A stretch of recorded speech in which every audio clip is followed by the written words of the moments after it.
రాజ్యసభ అభ్యర్థులపై కాంగ్రెస్ అధిష్టానం సంచలన నిర్ణయం తీసుకుంది. తెలంగాణ నుంచి రాజ్యసభ అభ్యర్థులుగా రేణుకా చౌదరి, అనిల్ కుమార్ యాదవ్ పేర్లు ప్రకటించింది. తొలిసారి సీనియర్లను కాదని రాజ్యసభకు యూత్ లీడర్ను పంపాలని నిర్ణయం తీసుకుంది. కర్ణాటక, మధ్యప్రదేశ్ అభ్యర్థుల జాబితాను కూడా హస్తం పార్టీ విడుదల చేసింది. మధ్యప్రదేశ్ నుంచి అశోక్ సింగ్ పేరు, కర్ణాటక నుంచి అజయ్ మాకెన్, హుస్సేన్, చంద్రశేఖర్ పేర్లను ఖరారు చేశారు. ఈ మేరకు రేపు అభ్యర్థులు నామినేషన్లు వేయనున్నారు.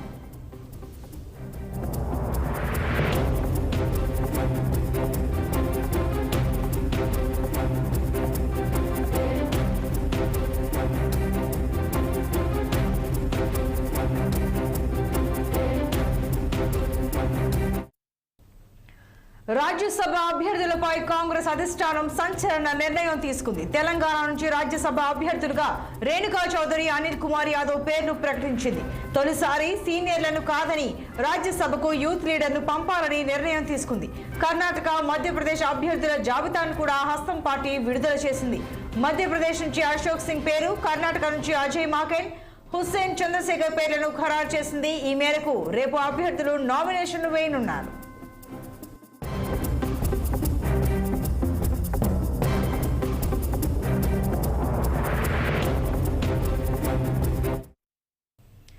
రాజ్యసభ అభ్యర్థిగా తనకు అవకాశం ఇవ్వడం చాలా సంతోషంగా ఉందని కాంగ్రెస్ సీనియర్ నేత అనిల్ కుమార్ యాదవ్ తనయుడు అనిల్ కుమార్ యాదవ్ వ్యాఖ్యానించారు. సీనియర్లను కాదని తనలాంటి యువకుడికి రాజ్యసభ అవకాశం ఇవ్వడం సంచలన నిర్ణయం అన్నారు.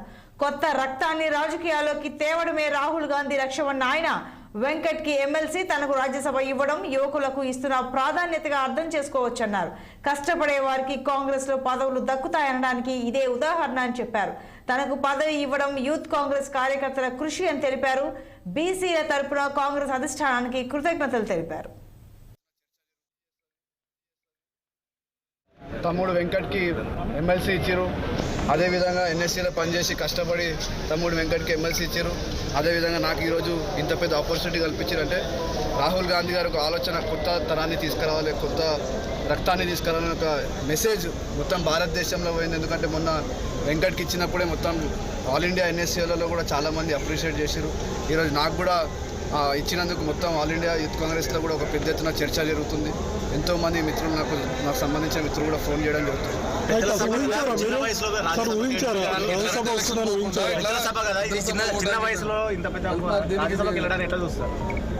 ఇది ఒక ఆపర్చునిటీ, అంటే వాళ్ళు ఒక ఆపర్చునిటీ నాకు లాంటి కష్టపడే వానికి ఒక మెసేజ్ ఇవ్వడానికి. అంటే పార్టీలో నిరంతరం డిసిప్లైన్గా ఉండి కష్టపడితే ఎప్పుడు అవకాశం వచ్చినా కూడా ఇట్లాంటి ఆపర్చునిటీలు వస్తాయని ఒక మెసేజ్ ఈ రోజు నా తరఫున ఒక మొత్తం దేశానికి నేను నా జీవితంలో ఎక్స్పెక్ట్ చేయలే. నేను హాయిగా లోక్సభ కొట్లాడదామని ప్రిపరేషన్ చేస్తుండే, బస్తీలలో తిరుగుతుండే, బస్తీలలో అందరినీ కలుస్తుండే, కమ్యూనిటీలలో అందరినీ కలుస్తుండే. అనుకోకుండా నాకు అధిష్టానం ఇంత పెద్ద అవకాశం అన్ని పార్టీ డిసైడ్ చేస్తారు.